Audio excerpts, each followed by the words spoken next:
तो फ्रेंड्स, स्वागत है एक नई वीडियो में। अगर आपके पास भी Realme NARZO N63 है और आपको भी कॉल हिस्ट्री चेक करना है तो कैसे आप कॉल हिस्ट्री चेक कर सकते हैं, तो चलिए वीडियो करते हैं स्टार्ट।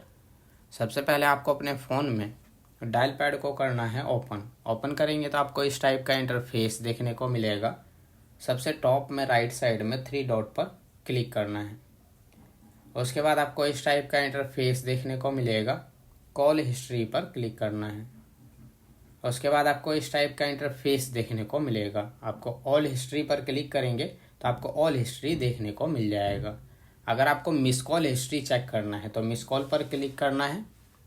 आप मिस कॉल हिस्ट्री भी चेक कर पाएंगे। तो आज के वीडियो में बस इतना ही, और हमारे वीडियो देखने के लिए share, subscribe, like, bell icon के बटन ज़रूर दबा दें ताकि आने वाले वीडियो का नोटिफिकेशन आपको मिलता रहे। और हम तब तक के लिए नमस्कार।